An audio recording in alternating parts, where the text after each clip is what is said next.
जय गुरु जी, जय गुरु जी। संगत जी, आज मैं तृतीय महाशिव पुराण का तृतीय खंड 26वां सुनाने जा रही हूँ। जय गुरु जी। संगत जी, अगर मुझे महाशिव पुराण सुनाने में कोई भूल चूक हो तो गुरु जी मुझे माफ़ करें। गुरु जी के मंत्र जाप से मैं शिव पुराण का आरंभ करूँगी।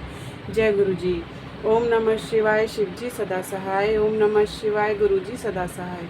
ओम नमः शिवाय, शिव जी सदा सहाय। ओम नमः शिवाय, गुरु जी सदा सहाय। जय गुरु जी। भगवान शंकर का जटिल तपस्वी ब्राह्मण के रूप में पार्वती के आश्रम पर जाना, उनसे सत्कर्त हो उनकी तपस्या का कारण पूछना तथा पार्वती का अपनी सखी विजया से सब कुछ कहलवाना। जय गुरु जी। ब्रह्मा जी कहते हैं, नारद, उन सप्तऋषियों के अपने लोक में चले जाने पर सुंदर लीला करने वाले साक्षात भगवान शंकर देवी के तप की परीक्षा लेने का विचार किया। वे मन ही मन पार्वती से बहुत संतुष्ट थे। परीक्षा के ही बहाने पार्वती को देखने के लिए ये जटाधारी तपस्वी का रूप धारण करके भगवान शंभु उनके वन में गए। अपने तेज से प्रकाशमान अत्यंत बूढ़े ब्राह्मण का रूप धारण करके प्रसन्नचित्त हो वह दंड और छत्र के लिए वहां से प्रसिद्ध हुए। आश्रम में पहुंचकर उन्होंने देखा देवी शिवा सखियों से घिरी हुई वेदी पर बैठी हैं और चंद्रमा की विशुद्ध कला सी प्रतीत होती हैं। ब्रह्मचारी का स्वरूप धारण किए भक्तवत्सल शंभु पार्वती देवी को देखकर प्रीतिपूर्वक उनके पास गए। उन अद्भुत तेजस्वी ब्राह्मण देवता को आया देख उस समय देवी शिवा ने समस्त पूजन सामग्रियों द्वारा उनकी पूजा की। जब उनका भली भांति सत्कार हो गया, सामग्रियों द्वारा उनकी पूजा संपन्न कर ली गई, तब पार्वती ने बड़ी प्रसन्नता और प्रेम के साथ उन ब्राह्मण देव से आदर पूर्वक कुशल समाचार पूछा। पार्वती बोली, ब्रह्मचारी का स्वरूप धारण करके आए हुए आप कौन हैं और कहाँ से पधारे हैं? वेद वेताओं में श्रेष्ठ विपर्व आप अपने तेज से इस वन को प्रकाशित कर रहे हैं। मैंने जो कुछ पूछा है उसे बतलाइए। ब्राह्मण ने कहा, मैं इच्छा अनुसार विचरने वाला वृद्ध ब्राह्मण हूँ, पवित्र बुद्धि, तेजस्वी, दूसरों को सुख देने वाला और परोपकारी हूँ, इसमें संशय नहीं। तुम कौन हो, किसकी पुत्री हो और इस निर्जन वन में किस लिए ऐसी तपस्या कर रही हो जो पंजे के बल पर खड़े हो तप करने वाले मुनियों के लिए भी दुर्लभ है। तुम ना बालिका हो, ना वृद्धा हो, सुंदरी तरुणी जान पड़ती हो, फिर किसी लिए पति के बिना इस वन में आकर कठोर तपस्या करती हो। वृद्धे, क्या तुम किसी की तपस्वी की सहचारिणी तपस्विनी हो? देवी, क्या वह तपस्वी तुम्हारा पालन पोषण नहीं करता जो तुम्हें छोड़कर अत्यंत चला गया है? बोलो, तुम किसके कुल में उत्पन्न हुई हो? तुम्हारे पिता कौन है और तुम्हारा नाम क्या है? तुम महासौभाग्य स्वरूपा जान पड़ती हो। तुम्हारा तपस्या में अनुराग व्यर्थ है। क्या तुम वेद माता गायत्री हो, लक्ष्मी हो अथवा क्या सुंदर रूप वाली सरस्वती हो? इन तीनों में तुम कौन हो, यह मैं अनुमान से निश्चय नहीं कर पा रहा। पार्वती बोली, विपर्व, ना तो मैं वेद माता गायत्री हूँ, ना लक्ष्मी हूँ, ना सरस्वती ही हूँ।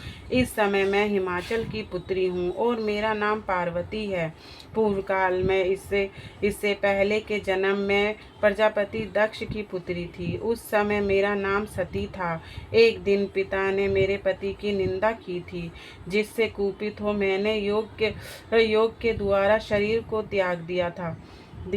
इस जन्म में भी भगवान शिव मुझे मिल गए थे, परंतु भाग्यवश काम को भस्म करके वह मुझे भी छोड़कर चले गए।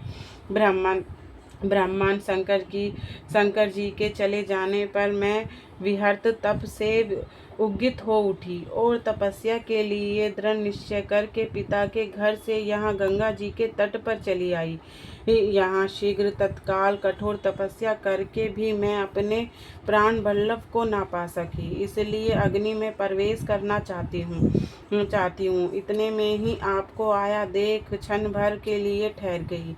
अब आप जाइए, मैं अग्नि में प्रवेश करूँगी, क्योंकि भगवान शिव ने मुझे स्वीकार नहीं किया, किंतु जहाँ जहाँ मैं जन्म लूँगी वहाँ वहाँ शिव का ही पति रूप में वर्णन करूँगी। ब्रह्मा जी कहते हैं, नारद, ऐसा कहकर पार्वती उन ब्राह्मण देवता के सामने अग्नि में समा गई। यज्ञपी ब्राह्मण देव सामने से उन्हें बार बार ऐसा करने से रोक रहे थे। अग्नि में प्रवेश करते हुए पर्वतराज कुमारी पार्वती की तपस्या के प्रभाव से वह आग उसी क्षण चंदन पक के समान शीतल हो गई।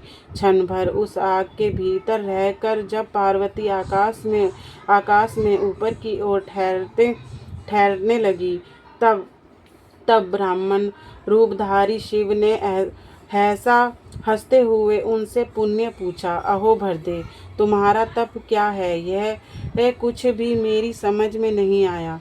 इधर अग्नि में तुम्हारा शरीर नहीं जला, यह तो तपस्या की सफलता सूचक है, परंतु अब तक तुम्हें अपना मनोरथ प्राप्त नहीं हुआ, इससे उनकी विफलता प्रकट होती है। अतः देवी, सबको आनंद देने वाले मुझ श्रेष्ठ ब्राह्मण के सामने तुम अपने अभीष्ट मनोरथ को सच सच बताओ। ब्रह्मा जी कहते हैं, नारद, ब्राह्मण के इस प्रकार पूछने पर उत्तम व्रत का पालन करने वाली अंबिका ने अपनी सखी को उत्तर देने के लिए प्रेरित किया। पार्वती से प्रेरित हो उनकी विजया नामक प्राण प्यारी सखी ने, जो उत्तम व्रत को जानने वाली थी, जटाधारी तपस्वी से कहा। सखी बोली, साधो तुमसे पार्वती के उत्तम चरित्र का और इनकी तपस्या का समस्त कारणों का वर्णन करती हूँ। आप सुनना चाहते हो तो सुनिए। मेरी सखी गिरिराज हिमाचल की पुत्री है। ये पार्वती और काली नाम से विख्यात है तथा माता मेनका की कन्या है। अब तक किसी ने इसके साथ विवाह नहीं किया। ये भगवान शिव के सिवा दूसरे किसी को चाहती भी नहीं। उन्हीं के लिए 3000 वर्षों से तपस्या कर रही है। भगवान शिव की प्राप्ति के लिए ही मेरी इन सखी ने ऐसा तप आरंभ किया है। विपर्व इसमें जो कारण है उसे बताती हूँ, सुनिए। ये पर्वत राजकुमारी ब्रह्मा, विष्णु तथा इंद्र आदि देवताओं को भी छोड़कर केवल पिनाक पानी भगवान शंकर को ही पति रूप में प्राप्त करना चाहती हैं और नारद जी के आदेश से यह कठोर तपस्या कर रही हैं। दृष्टश्रेष्ठ, आपने जो कुछ पूछा था उसके अनुसार मैंने प्रसन्नतापूर्वक अपनी सखी का मनोरथ बता दिया। अब आप और क्या सुनना चाहते हैं?